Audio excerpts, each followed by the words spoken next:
Hello YouTubers and 3D printing enthusiasts. So there were several requests after I made the transmission for the magnetic loop. People wanted to know a little more about the Gears Workbench in FreeCAD. So I thought I'd give you a quick look at it, and we'll make a toy. We'll make this little fidget spinner. See, it's a planetary gear. One thing you can fidget with, mess around with, you know, rotate it in different ways. Planetary gears are interesting. And it's herringbone gears, so it doesn't come apart. Anyway, we're going to make that. So when it comes to gears in FreeCAD, for most standard gears, there's really only a couple of pieces of data that you need. One is the number of teeth and the module. Now I'll get into that because that took me a little while to figure out. There's not a lot of good, not many good explanations out there on YouTube yet. So I'm going to try to cover what the module is. The important thing to note with it is it's a value that for two gears to mesh correctly, they both have to have the same module. And it's a real simple thing to figure out. So we'll go to the computer, we'll figure that out. The other bit of data that you might need to know if you're going to be making herringbone gears or helical gears is the beta, or the angle, which is the angle of the tooth off the surface of the gear. Right, this angle here, it's a small value, like that's 10 degrees, that's 20 degrees. That's the beta, but we'll get into that too. Let's go to the computer. I'm going to throw a little bit of data at you. It sounds complex at first, but when you really break it down, it's really quite simple. Screenshot these slides if you want to study them later. Just pause the video and do a screenshot. Okay, let's go. So what's the important information that we need to know when we're designing a gear in FreeCAD? We're going to need to know the number of teeth, obviously. We're going to need to know something called the module. Get to that in a moment. And if we are designing helical or herringbone gears, beta, which is the angle of the gear tooth relative to the plane of the gear. How much of an angle it is off the flat side of the gear.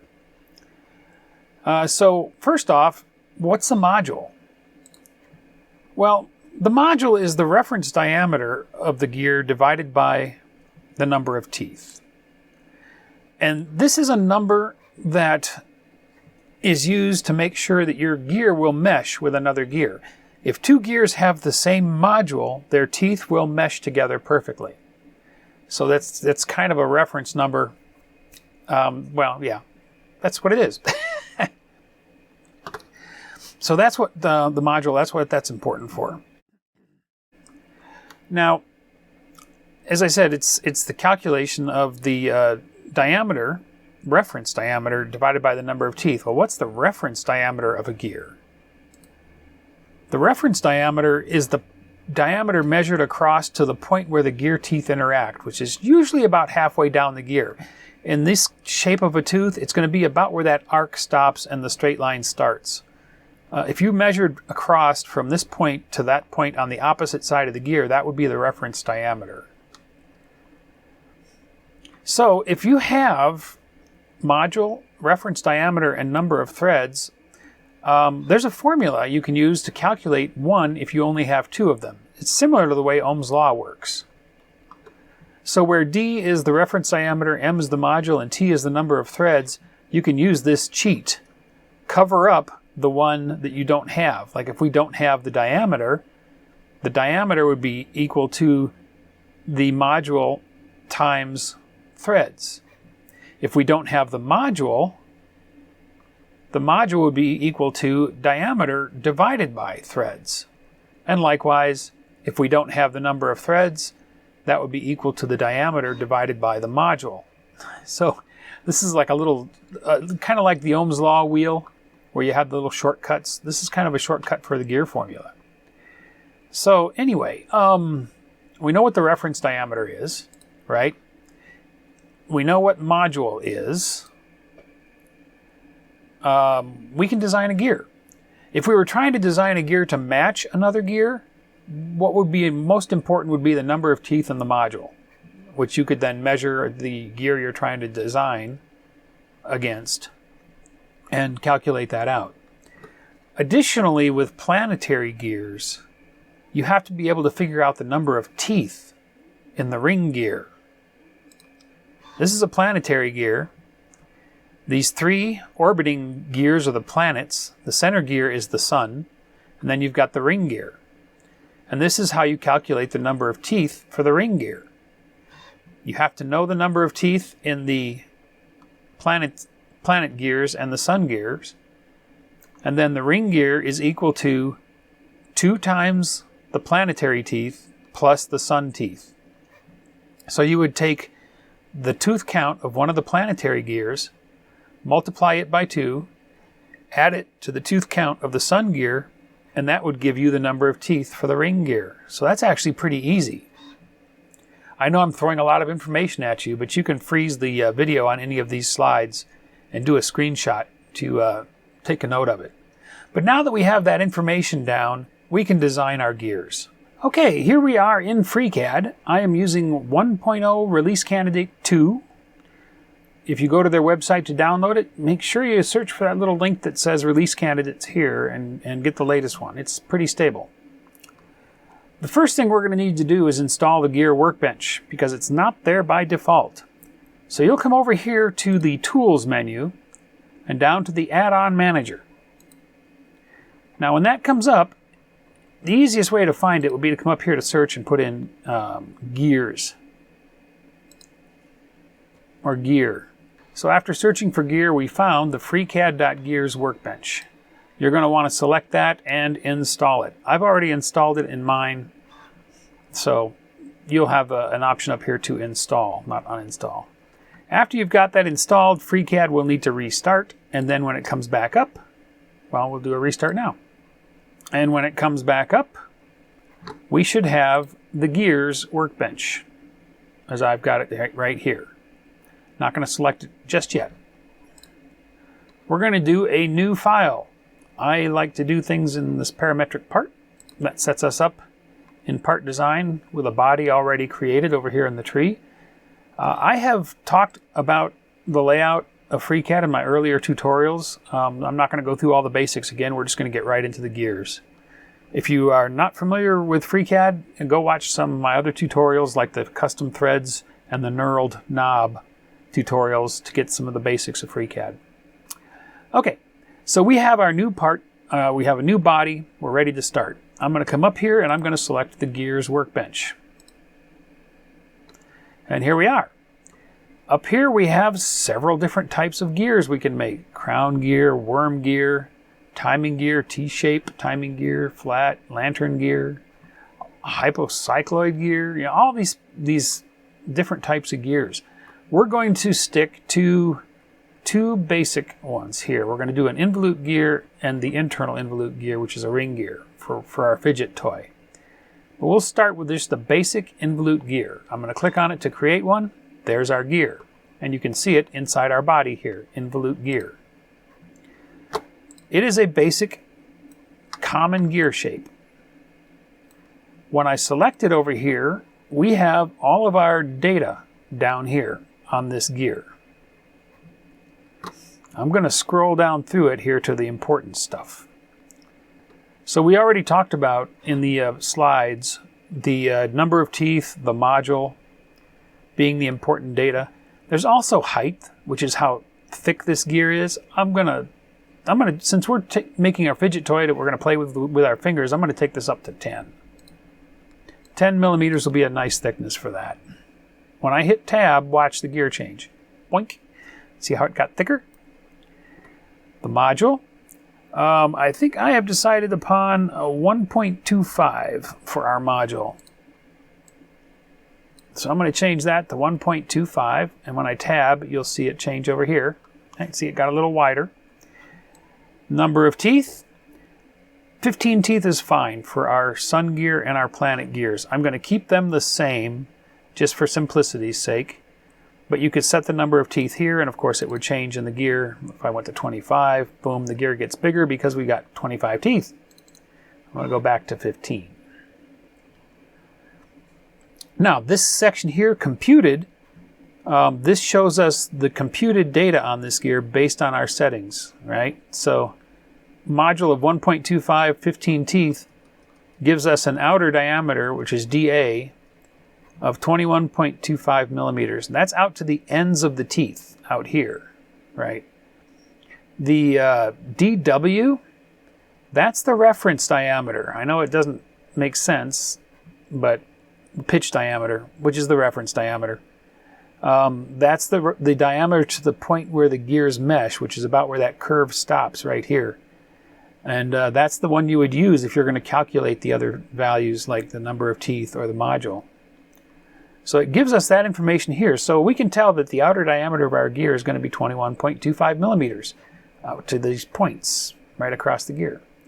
That's a nice size. All right. You have other data you can modify here, the head fillet, the root fillet, the undercut options. That's getting pretty advanced. We're not going to worry about that. The only other things we're going to worry about is the beta, which is here, which is the angle of the teeth. And I'm going to go with a 25 beta. No, let's make it 35. 35 degrees off of the plane of the gear, and you'll see it change. See that? Now we have a helical gear. Pretty neat.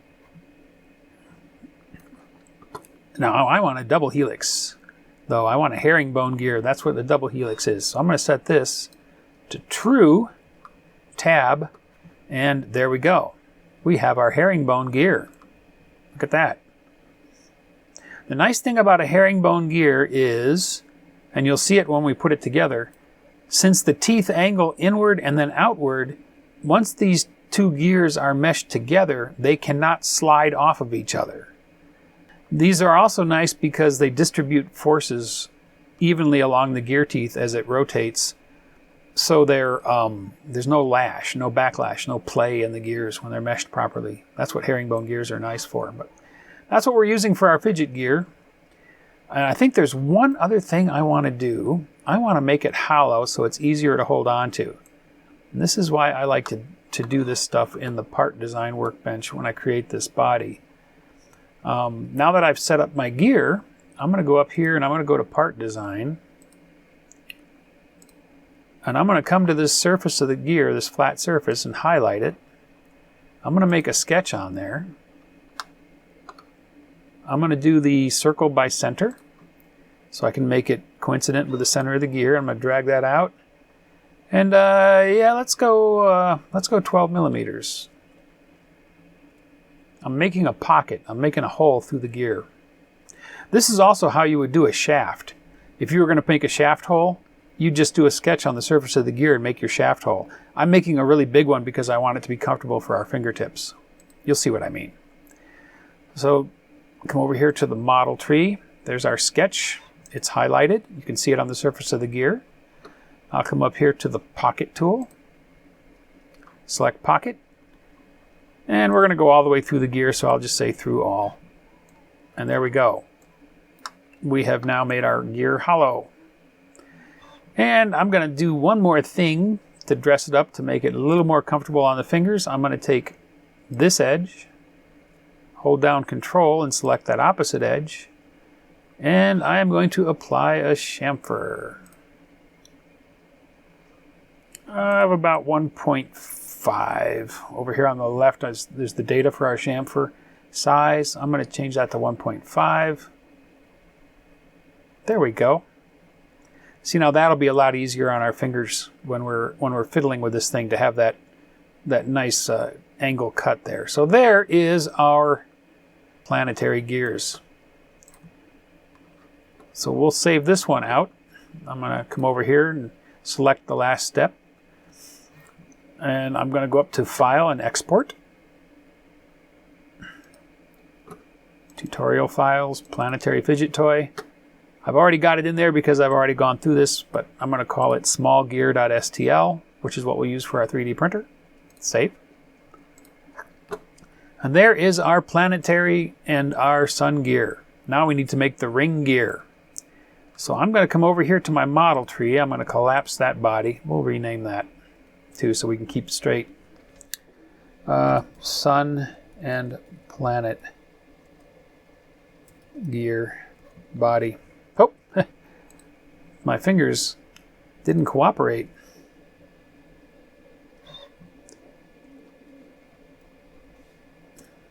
Okay. And I'm going to make a new body. You can have multiple solids per body in FreeCAD, but it gets confusing. So what I usually do is I'll just put the other parts in another body. So I'm going to hide this sun and planet gear body by hitting the space bar. The little eyeball has a slash through it. It's hidden. And I'm going to come down here and double click on this body to make sure it's active. And we'll call it the ring gear body. We'll go back to our gear workbench. And now we're going to create an internal involute gear, which is the ring gear. Boom, there it is. I'll select it over here so we can see the data on it. So what's important is the module must match. Remember that? So we're using a 1.25, so I'm going to come here and I'm going to change that to 1.25 so it matches our other gear. Number of teeth. Now, do you remember the calculation for that? We looked at it on the data pages. It is 2 times the number of teeth on a planetary gear plus the sun gear's teeth. So we have 15 teeth on our planetary and our sun gears. So 2 times 15 is 30 plus 15 is 45. So 45 teeth. You can see it increased in size to match that. Our height has to match our other gears as well. That's 10 millimeters. You can see it got thicker. And there's this thickness parameter here. Now what is that? That is the thickness of this wall from the bottom of the tooth out. And I want that to be a lot thinner because I want it to be flexible. It needs to be flexible so we can squeeze our other gears in there once we get them all together. You'll see what I mean when we assemble it. So I'm going to change that thickness down to, let's say 3. You can see it got thinner here. Now we only need to change 2 more bits of data. The beta and the double helix. So what did we use for a beta? For the angle on the other gears, we used 35. So there's our angle. Now you can see that. But we need it to be a double helix. I'm going to set that to true and hit tab. And there it goes. Now we have our ring gear that matches our planet gears. See how easy it was to create those gears once we knew the data that we needed and what it stood for, what the different data points stood for. So let's take this and let's export it as an STL. Ringgear.stl. Save. And we are done. That Gears Workbench makes this very easy, doesn't it? So I'm going to go to Prusa Slicer. So I've got our gears arranged on my printer bed ready to print, and I thought I would mention them. One thing you might want to do. 2 things you might want to do. Pardon the chair creak there. These gears are going to mesh perfectly, but since they are pretty much the same, these combined are going to be the same diameter as this. It's going to be a little tight in this ring gear. So what you might want to do is you might want to scale the ring gear slightly. So like over here, this is my scale factor in Prusa Slicer. It'll be probably somewhere else in yours. I might want to take this ring gear up to 101%. Just to give a little extra clearance in those teeth so it won't be too tight when we put it together. Maybe even 102%. You'll have to experiment. You might want to print the ring gear separate and just scale it up a little bit because it's going to be tight. You'll see when I assemble this that it was pretty tight. And the other thing is I'm going to slice it now, and I'm going to go look at the first layer. And as you can see, we don't have a lot of contact surface. The teeth are the most contact. So if your bed adhesion is not perfect on your printer, You'll probably be okay on these smaller gears. You might want to do an internal brim. You don't want to do a brim on the teeth out here because that would be really difficult to remove. But on the big ring gear, you might want to do an outer brim just to make sure you've got better bed surface contact. For example, here I'll take the ring gear and I am going to add settings, skirt and brim. In Prusa Slicer, you can do settings per model on the bed, which is really nice. So with the ring gear selected, I have skirt and brim. I'm going to set an outer brim of 3 millimeters. And we'll slice it, and there, you can see that we now have an outer brim of 3 millimeters on that gear. That increases its bed contact and will make sure that it stays adhered to the bed while it's printing. So you might need to do that. So there you go, a couple of printing tips. Scale the ring gear up a couple of %, and it'll just fit better.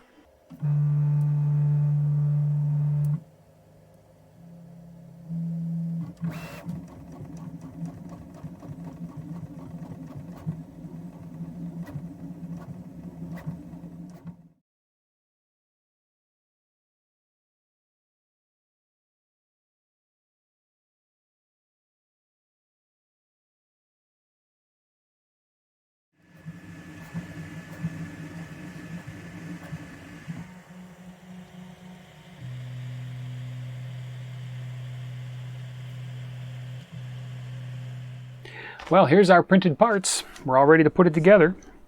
Now, the herringbone gears, as you know, they are like a little arrow. If you look at them, they're like a chevron or a little arrow pointing in a direction. And for the two gears to mesh, their arrows have to be pointing in the same direction. So, for example, these two, I'm looking at them. This one, the arrow is pointing this way, towards me. This one, the arrow is pointing that way, away, and they do not mesh. So if I turn one of them over, so now both arrows are pointing in the same direction, they mesh perfectly. So we need to make sure that all the gears are oriented correctly, and we will line up our planetary and our sun gear in a delta, or a triangle pattern. Try to get about the same number of teeth between each of them. Then I'll bring in the ring gear. And again, I gotta look. Nope, it's backwards. I need to turn it over. Yep, there we go. The arrows on the outside of this gear are pointing this way. The arrows on the inside of this are pointing that way. They're pointing in the same direction. So now I'm gonna put this over two of the teeth, or two of the gears, and I'm gonna come over here and I'm gonna slightly deform it and stretch it out over this last gear. Oop, oh, they shifted. Oh no, we don't have a triangle. You know what? They still work. That's the cool thing about planetary gears. So I'm going to skip this one over a little. See, I just deformed it slightly and I was able to get it over there. They're still a little off, aren't they? This one needs to come over. So we'll do that. Closer.